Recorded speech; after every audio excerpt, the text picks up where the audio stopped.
저는 오늘 누가 예수님을 이라는 제목으로 여러분들과 잠시 은혜를 나누고자 합니다.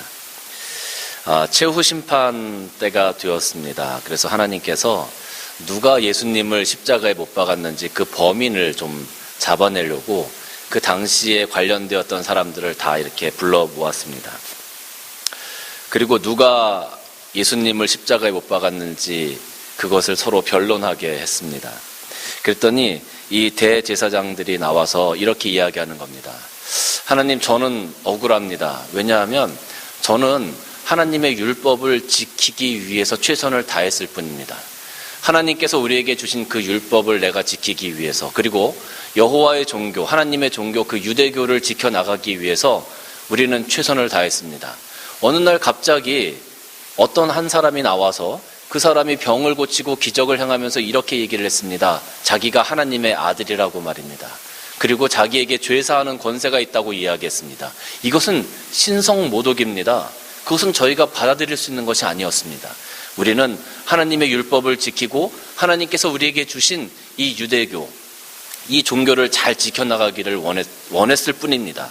저희들이 한 것은 그것뿐입니다. 이렇게 항변을 했습니다.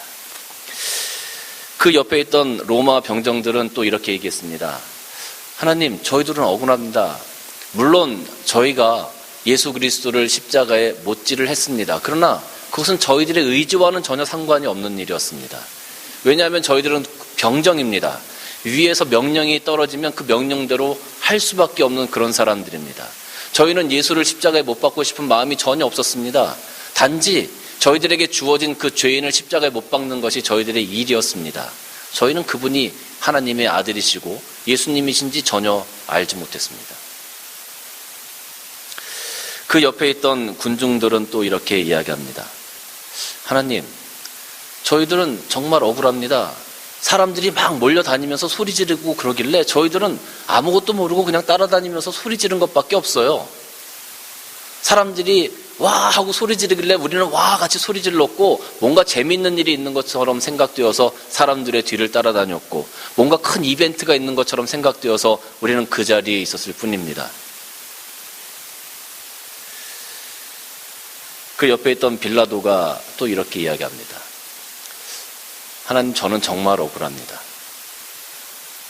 저는 로마에서 파송된 총독으로 유대지방을 다스렸을 뿐입니다. 그리고 어느 날 유대인들이 막 몰려와서 죄인 한 사람을 데리고 와서 그 사람을 십자가에 못 박아달라고 저에게 요청했습니다. 그런데 제 마음 아시죠? 저는 예수를 십자가에 못 박을 마음이 전혀 없었습니다. 처음에 저는 예수를 놓아주려고 했습니다. 그런데 저기 있는 저 사람들이 저에게 요구를 한 겁니다. 예수를 십자가에 못 박으라고 말입니다. 저는 예수를 놓아주려고 했었고, 또 바라바라는 그 강도, 못된 강도와 더불어서 누구를 놓아줄 거냐고 물어보기도 했습니다. 그것은 정말 예수를 놓아주려고 했던 제 마음이었습니다.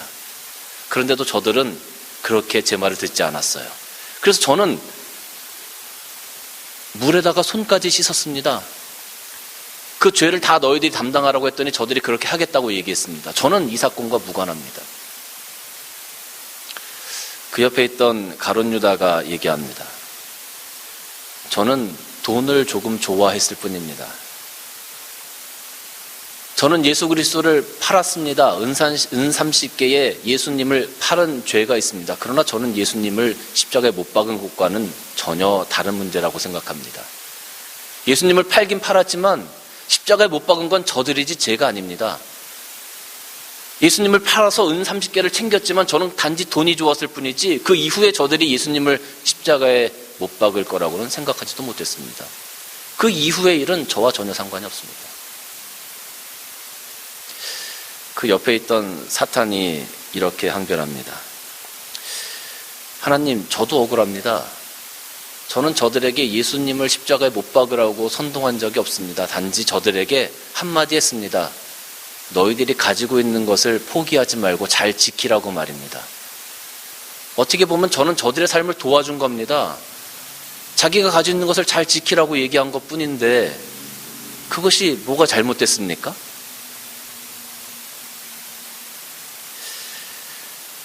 마지막 날에 하나님께서 누가 예수 그리스도를 십자가에 못 박았을까? 그 범인을 찾기 위해서 모든 관련된 자들을 다 불러 모았는데 모두가 다 이렇게 항변했습니다. 여러분들은 누가 범인이라고 생각하십니까? 누가 예수 그리스도를 십자가에 못 박았다고 생각하십니까? 모든 사람들이 다 자기는 아니라고 얘기를 합니다. 그 책임을 감당하려고 하지 않아요. 그런데 우리는 그 해답을 오늘 성경 본문에서 찾을 수가 있을 것 같아요. 이사야서 53장 말씀 보면 이렇게 기록이 되어져 있습니다. 그는 실로 우리의 질고를 지고 우리의 슬픔을 당하였거늘 우리는 생각하기를 그는 징벌을 받아 하나님께 맞으며 고난을 당한다 하였노라. 그가 찔림은 우리의 허물 때문이요 그가 상함은 우리의 죄악 때문이라.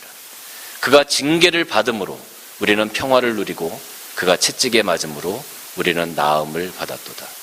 우리는 다 양 같아서 그릇 행하여 각기 제 길로 갔거늘 여호와께서는 우리 모두의 죄악을 그에게 담당시키셨도다. 제가 여러분들에게 조금 전에 누가 범인일 것 같습니까? 누가 예수님을 십자가에 못 박은 범인일 것 같습니까? 이렇게 제가 질문을 드렸는데요. 만약에 그때 여러분들 마음 가운데 순간적이라도 그래, 누가 범인일까? 빌라도일까? 로마 병정일까? 만약에 그런 생각을 하셨다면 여러분들 역시 나는 아니라고 하나님 앞에서 이야기하는 이 사람들과 별반 차이가 없는 것입니다. 예수 그리스도를 십자가에 못 박은 장본인은, 그 범인은 어떻게 보면 대제사장이나 로마 병정이나 군중이나 빌라도나 사탄이나 유다나 이 자들이 아니라 오늘 이 자리에 앉아있는 여러분과 제가 범인이기 때문에 그렇습니다. 우리의 죄 때문에, 우리의 허물 때문에, 우리의 부족함 때문에 예수님께서 십자가에 못 박히신 겁니다. 내가 2000년 전에 그 자리에 없었다고 내가 예수님을 십자가에 못 박지 않았습니다라고 여러분 말씀하시겠습니까? 우리가 만약에 그렇게 이야기한다면 오늘 하나님의 법정 안에서 대제사장들과 로마 병정과 군중들과 빌라도와 유다와 사탄이 이야기한 것과 무엇이 다르겠습니까? 그런데 이사야서 말씀은 분명히 범인을 지목하고 있죠. 그 범인이 누구라고요? 바로 나 자신이라고 말입니다.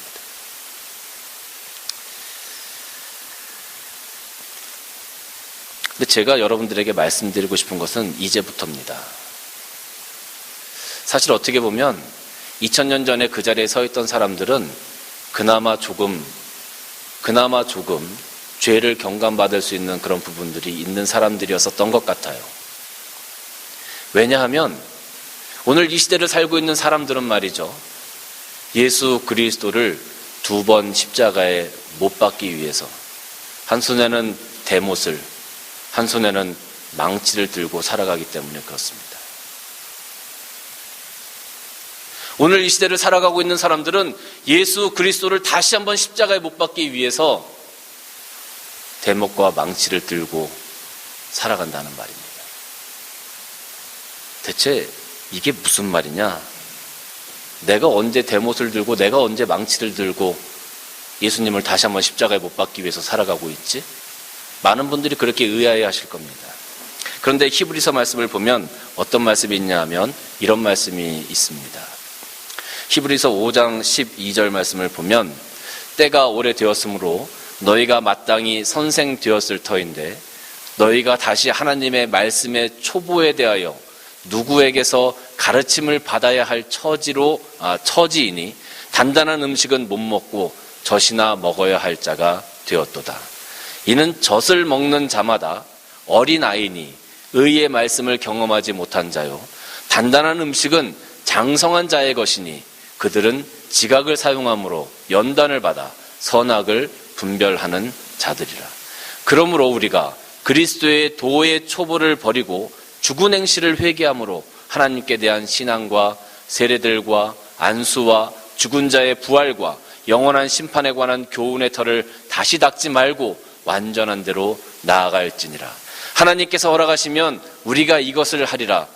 한번 빛을 받고 하늘의 은사를 맛보고 성령에 참여한 바 되어지고 하나님의 선한 말씀과 내세의 능력을 맛보고도 타락한 자들은 다시 새롭게 하여 회개할 수 없나니 이는 그들이 하나님의 아들을 다시 십자가에 못 박아 드러내놓고 욕되게 함이라. 여러분, 제가 지금 긴 성경 구절을 읽었는데요, 이 말씀을 조금 자세히 보면 뭐라고 되어져 있냐면 때가 오래되었다 그랬어요. 때가 오래되었다. 이제 우리가 신앙생활하고 예수 그리스도를 안 때가 오래되었습니다.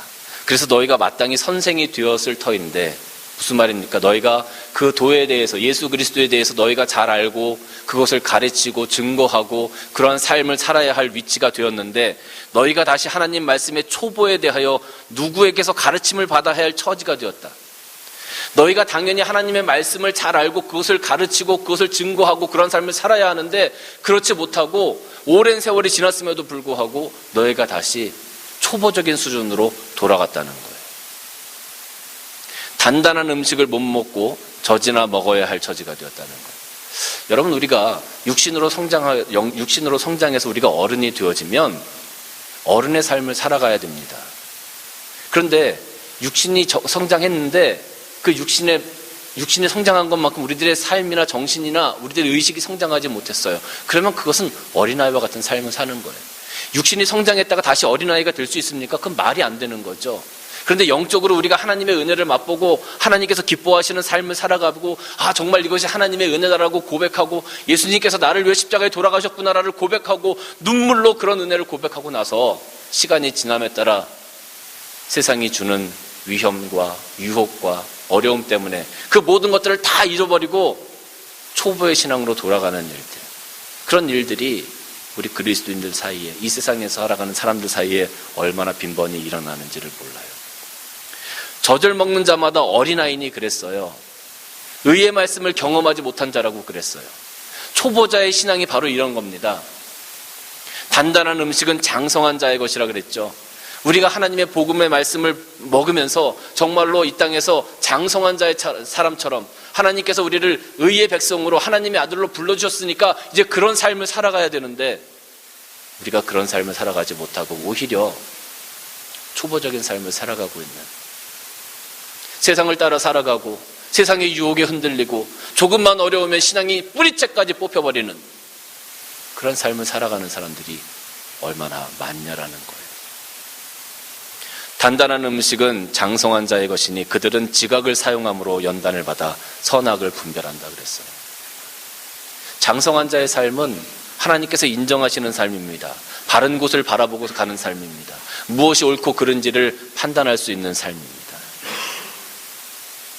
그러므로 우리가 그리스도의 도의 초보를 버리고 죽은 행실을 회개함으로 하나님께 대한 신앙과 세례들과 안수와 죽은 자의 부활과 영원한 심판에 관한 교훈의 털을 다시 닦지 말고, 다시 하지 말고 완전한 대로 나아가라 그랬어요. 다시 초보자의 길에 들어서지 말고 하나님께서 기뻐하시는 장성한 자의 분량에, 장성한 자의 믿음의 분량에 이르라고 지금 바울은 우리들에게 충고하고 있는 겁니다.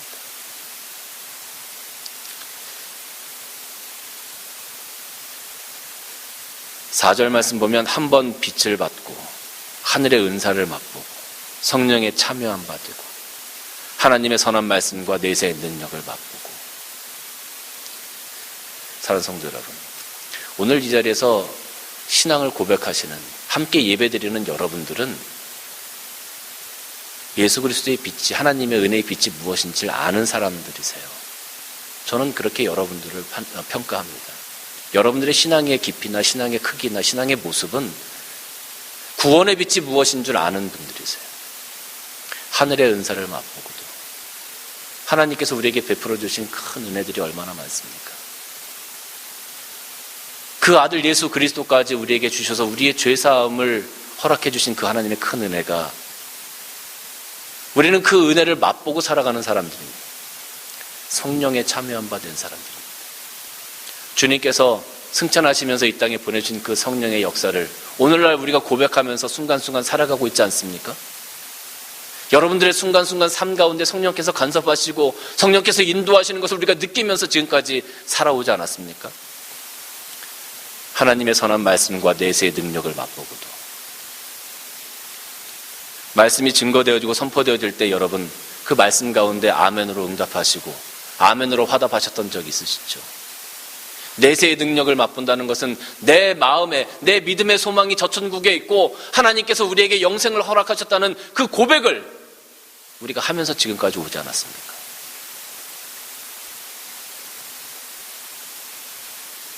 이런 모든 은혜를 맛보고도 타락한 자들은 그랬어요. 여기서 타락이라는 것은 fall away, 위로부터 쭉 떨어지는 거예요. 위로부터 그냥 쭉 떨어지는 것을 이야기합니다.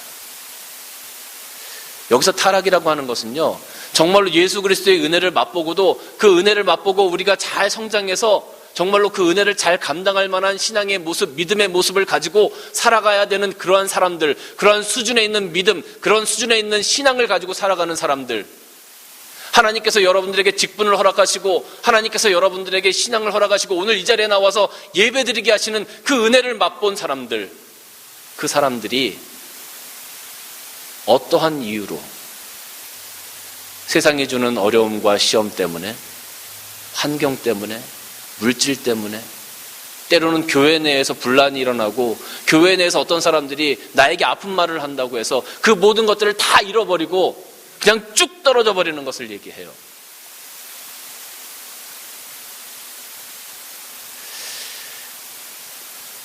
참 안타까운 부분인 것 같아요. 세상이 우리에게 아픔을 줄 수 있어요. 때로는 교회 내에서도 우리가 아픔을 받을 수 있습니다. 상처를 받을 수 있습니다. 그런데 그 사람과의 문제를 가지고 하나님과의 관계를 깨버리는 사람들이 얼마나 많은지 몰라요. 하나님은 여전히 우리를 사랑하시는데, 하나님은 여전히 우리를 기다리시는데 사람의 관계 때문에 하나님의 관계를 깬다는 것, 그것 때문에 상처받고 교회 나가지 않고 하나님 품으로 돌아오지 않고 그 자리에 서서 난 아프니까 도저히 앞으로 갈 수 없어라고 소리치는 사람들, 몸부림치는 사람들이 얼마나 많은지 몰라요.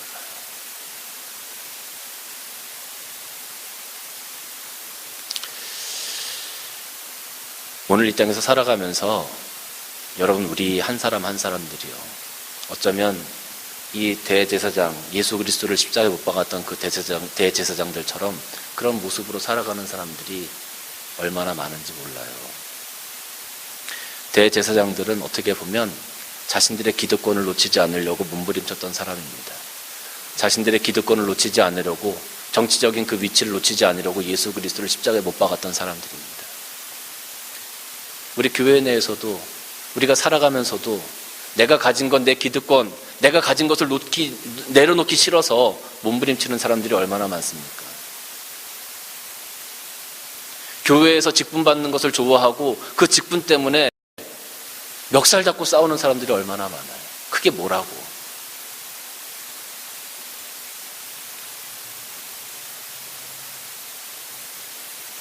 어떤 교회 가면 개척교회 처음에 교회가 창립될 때 창립 멤버라고 그분들이 아주 그냥 목에 힘을 주고 다니시는 분들도 참 많이 있어요. 그게 뭐라고?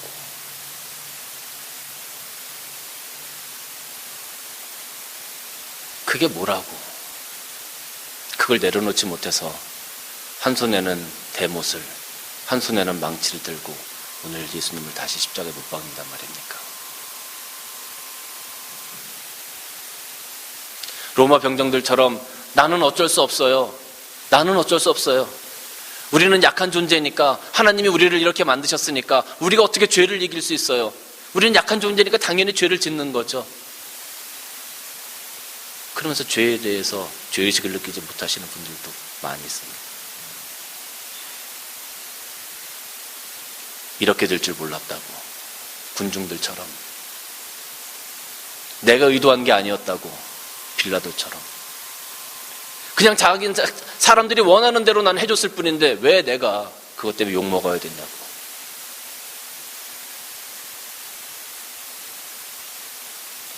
유다와 같은 사람들도 많아요. 사업하는 분들이 작은 교회 안 가고 큰 교회 가는 이유 중에 하나가 그 성도들이 다 자기들의 고객이 될 거라고 생각하기 때문에 큰 교회를 가시는 분들도 있어요. 심지어 저는 이런 말도 들은 적이 있어요. 목사님, 왜 우리 교회 성도들은 우리 가게에 오지 않는 겁니까? 이렇게 불평하시는 분도 계시더라고요. 너무 황당했습니다. 정말 그 성도들이 자기 가게에 왔을 때 정말로 우리가 그리스도 안에서 믿음 안에서 형제 자매가 되었으니까 조금 더 저렴하게 주고 덤으로 뭔가 좀 더 주고 정말 그런 마음, 그런 사랑을 가지고 우리 가게에 오십시오라고 얘기하면 얼마나 좋겠어요. 그런데 우리 가게에 와서 물건 사가지 않는다고 그것을 불평하고 원망하는 그런 사람도 봤습니다. 사랑하는 성도 여러분, 오늘날 우리가 이 땅에서 살아가면서 제가 아까 처음에 차라리 2000년 전 예수 그리스도를 십자가에 한 번 못 박았던 사람들은 차라리 그 죄가 가볍습니다라고 설교 서두에 말씀드렸는데, 우리는 2000년 전에 예수님을 한 번 십자가에 못 박은 사람들이고 그 범인들이고, 또 오늘을 살아가면서 예수 그리스도를 다시 한 번 십자가에 못 박기 위해서 대목과 망치를 들고 살아가는 그런 모습을 가지고 있습니다. 우리가 정말 예수 그리스도의 뜻을 따라서, 하나님의 뜻을 따라서 겸손해지고 나의 모든 것을 내려놓을 수 있고 그 십자가를 바라보면서 나의 것을 희생할 수 있고 나눠줄 수 있는, 자꾸 움켜쥐려고 하지 말고 죄의 소욕을 따라가면서 살아가는 것이 아니라 하나님께서 기뻐하시는 성령의 그 발걸음을 따라가며 살아갈 수 있는 그런 모습을 가져야 되지 않겠습니까? 내 손에 대목과 망치가 들려져 있다면 빨리 그것을 내려놓아야 합니다. 그리고 그 자리를 떠나야 합니다. 그리고 하나님을 향하여, 하나님, 우리의 부족한 모습을 용서하여 주옵소서라고 하나님 앞에 다시 한번 회개하며 나가야 할 것입니다. 요한일서 1장 8절부터 10절까지 말씀을 보면 이렇게 기록이 되어졌습니다. 만일 우리가 죄 없다 하면 스스로 속이고 또 진리가 우리 속에 있지 아니할 것이요, 만일 우리가 우리 죄를 자백하면 그는 미쁘시고 의로우사 우리 죄를 사하시며 우리를 모든 불의에서 깨끗게 하실 것이요, 만일 우리가 범죄하지 아니하였다 하면 하나님을 거짓말하는 이로 만드는 것이니 또한 그의 말씀이 우리 속에 있지 아니하는 것이라 그랬어요. 사랑하는 성도 여러분, 누가 예수 그리스도를 십자가에 못 박은 장본인입니까? 누가 범인입니까? 그리고 또 누가 이 시대에 다시 한번 예수님을 십자가에 못 박기 위해서 그 앞에 서 있습니까? 나는 아니라고 여러분들 자신 있게 하나님께 말씀할 수 있으시겠습니까? 바로 우리가 그 범인입니다. 이제 우리가 해야 될 것은 단 하나입니다. 내 손에 있는 대못과 망치를 내려놓고, 하나님, 제가 그 범인입니다. 제가 그 범인입니다. 우리의 죄를 용서하여 주옵소서라고 주 앞에 고백하는 그 회개가 바로 우리가 해야 되는 유일한 길입니다. 사랑하는 성도 여러분, 누가 예수님을 십자가에 못 박았습니까? 그리고 지금 또 누가 예수님을 십자가에 못 박으려고 합니까? 우리 산위의 등불교회 모든 성도님들만큼은 내가 범인이라고 하나님 앞에 먼저 고백하고, 내가 그랬습니다라고 하나님 앞에 먼저 달려나가고, 그런 회개의 역사를 통해서 정말로 하나님께서 기뻐하시는 이 땅에서의 모습, 장성한 자의 모습, 장성한 분량에 이른 하나님께서 기뻐하시는 그 신앙의 어른의 모습을 다 가지시기를 주님의 이름으로 간절히 축원합니다.